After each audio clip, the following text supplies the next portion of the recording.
Now, I'm not one to gossip, but I will bring you the tea. Welcome to Chronicle Speaks. Please, I don't have any time for any gossip now. Eh? Yes. Another day, another Jane Doe lawsuit, and who's up to bat to be served this time? None other than your favorite Atlanta couple, T.I. and Tiny, the number one family that likes to stand on business. You drop me in your hood, I stand on business. I don't feel like you stand on business. I've been stood on business.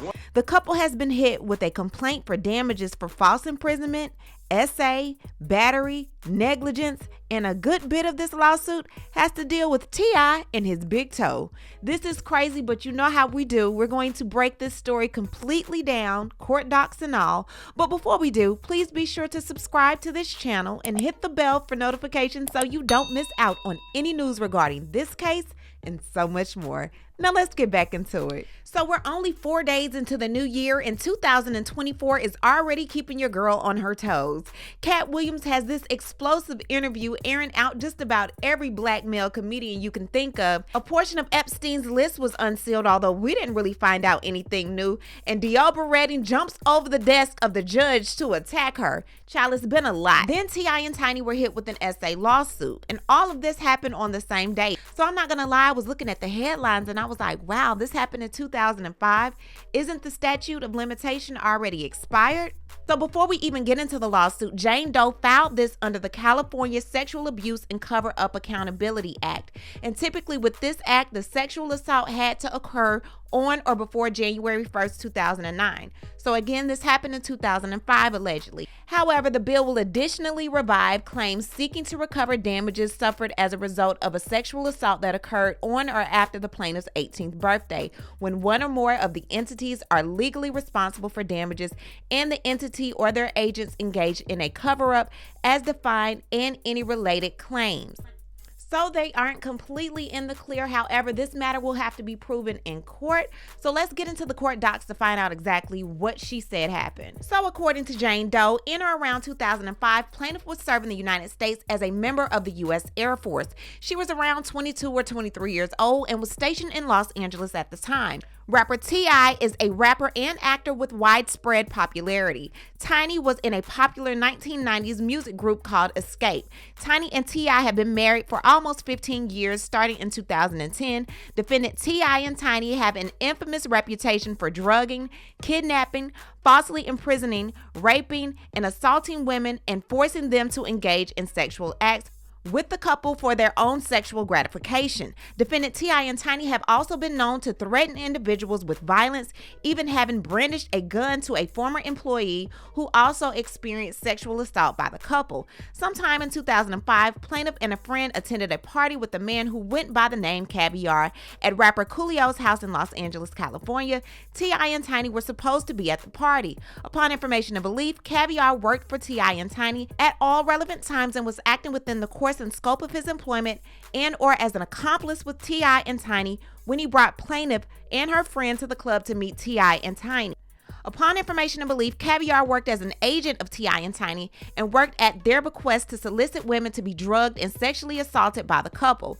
At the party, Caviar introduced plaintiff and her friend to the rapper Lil Duval, who indicated T.I. and Tiny were not going to come because they were out all day and they would be at another club the following evening. The following evening, which was a Saturday evening, plaintiff and her friend went to an unknown club somewhere in Los Angeles, California. This time, T.I. and Tiny were present at the club and had a VIP section which plaintiff and her friend were escorted to. Caviar and Lil Duval were all present in the VIP section. As they sat in the VIP section, plaintiff noticed that T.I. and Tiny were whispering to each other and pointing to different women around the club in a suspicious manner. Over the course of being at the club, plaintiff ordered 2 amaretto sours. At some point, Tiny asked plaintiff what she was drinking. When plaintiff returned the inquiry, Tiny handed plaintiff a drink she had been drinking, but that plaintiff never saw her take a sip herself. Tiny watched her take a drink. At that time, plaintiff had no reason to believe the drink contained any drugs and allowed her friend to try some also. Shortly after Tiny succeeded in having plaintiff taste her drink, T.I. stated he and Tiny were leaving the club. He asked plaintiff to join them, but indicated plaintiff's friend could not join them. Caviar then indicated plaintiff's friend could ride with him since they would all be going to the same location. Plaintiff and her friend reluctantly agreed to be separated. Once plaintiff left the club with T.I. and Tiny, they got into an SUV with two other females that were at the club. They rode a short distance to a hotel. Once at the hotel, plaintiff, T.I., Tiny, and the two unknown females went upstairs to the hotel room. T.I. and Tiny's security guard also went into the room. T.I. then handed the security guard his jewelry, and the security guard left the room. Once the security guard left the room, Tiny saw one of the two unknown females was flirting with T.I. too much, and she was ordered to leave. The other unknown female that was with her also left since they were together. Once it was just T.I., Tiny, and the plaintiff in the room, T.I. began giving plaintiff explicit details and instructions for how the remainder of the night would go. Plaintiff felt as if T.I. was reciting a script that he had given to multiple women that had been in the same position as her, and that he and Tiny had likely brought several women back to a hotel room on multiple occasions to assault and batter them as they were about to do plaintiff. T.I. told plaintiff all three of them had to go freshen up in the bathroom. Once in the bathroom, Tiny took off all of plaintiff's clothing. Tiny also got naked and was wearing only a hair bonnet. T.I. then joined them in the bathroom and was also naked. Plaintiff was then directed to get in the shower, and T.I. and Tiny entered the shower with her. Plaintiff was extremely shocked and uncomfortable. T.I. had told plaintiff she looked better naked. Once in the shower, T.I. told plaintiff Tiny would bathe plaintiff and T.I. T.I. also pointed out a scar on plaintiff's abdomen and asked plaintiff if she had been shot, which plaintiff denied. Plaintiff was signaled to get into the bed with T.I. As plaintiff walked over to the bed, she felt extremely dizzy and lightheaded. Plaintiff could tell that she was experiencing something serious and debilitating and was not a symptom of a typical drink or few drinks. Tiny stayed in the shower while T.I. directed plaintiff to the bed, still naked and visibly drugged, because T.I. indicated Tiny was spotting due to her menstrual cycle. When T.I. and plaintiff were sitting on the bed, T.I. turned on a pornographic movie that he wanted them to watch so he can get aroused. T.I. then handed plaintiff a bottle of massage oil and demanded she began rubbing oil on his back and naked body. Tiny then joined plaintiff and T.I. on the bed. Tiny then began to rub plaintiff's back and buttocks, forcing her to lay face down on her stomach. Tiny proceeded to get on plaintiff's back while she was still naked and grind back and forth on plaintiff's back. Plaintiff began to feel sick, disgusted, and nauseated while Tiny was straddled on plaintiff's back and pinned her down. T.I. then proceeded to slide his toes into plaintiff's vajayjay. Plaintiff told him no, tried to move T.I. out of her and away from her. T.I. then said he would go get a condom, and Tiny continued to arouse herself by grinding on plaintiff and massaging her backside. Plaintiff grew increasingly sicker and felt extremely ill by the assault and battery she was experiencing. While grinding on plaintiff, Tiny also said she wished they were home so she could F plaintiff with her dildo. Following this comment, plaintiff forced herself up and went into the bathroom where she proceeded to vomit. T.I. started to laugh and mock plaintiff by saying, "Are you all right? Looks like you in last place."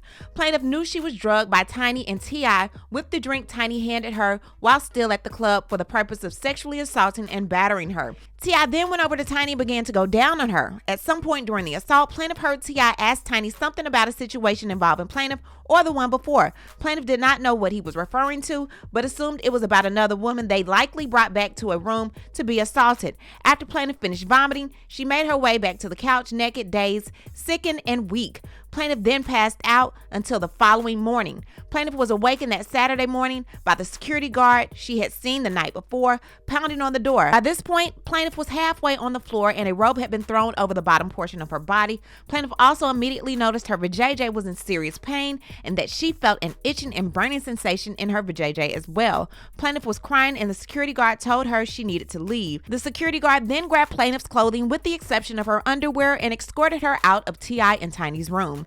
T.I. and Tiny were both still in bed when the plaintiff was escorted out of the room. Plaintiff was then picked up by her friend that had went with Caviar. Plaintiff's friend also believed she was assaulted by Caviar that evening and forced to engage in non-sensual sex. As a direct and proximate result of said extreme and outrageous conduct by defendants, plaintiff did suffer humiliation, mental anguish, and emotional and physical distress, and has been hurt and injured in her health, strength, and activity, sustaining an injury to her nervous system and person, all of which have caused, continue to cause, and will continue to cause plaintiff great mental, physical, and nervous pain and suffering. And her prayer for relief requests the following from the defendants: for past, present, and future general damages in an amount to be determined at trial for past, present, and future special damages included but not limited to past, present, and future lost earnings, economic damages, and others in an amount to be determined at trial for any appropriate punitive or exemplary damages, any appropriate statutory damages for the cost of the suit, for interest as allowed by law, for attorney fees pursuant to California government code, for such other and future relief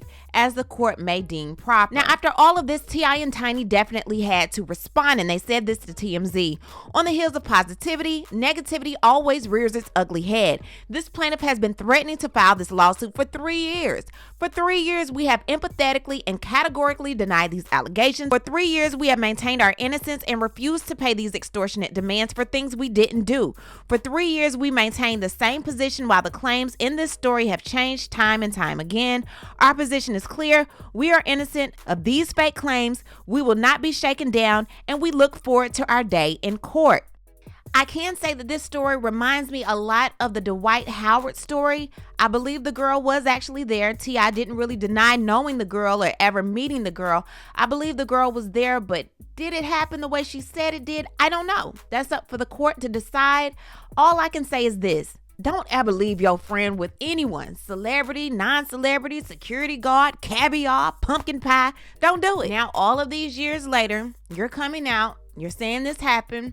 T.I. probably don't remember much of it. Tiny probably don't remember much of it. And from the looks of it, you don't remember a little portion of it too. So I don't know. I don't know how to take this story. What I need to do is hear from you. What do you think about everything regarding this essay case with T.I., Tiny, and Jane Doe? Leave a comment and you know how we do. We'll talk about it down below. Talk to you guys later. Bye. As always, thanks for watching. Don't forget to hit that subscribe button, hit that like button, and hit that bell so you don't miss any of my new episodes.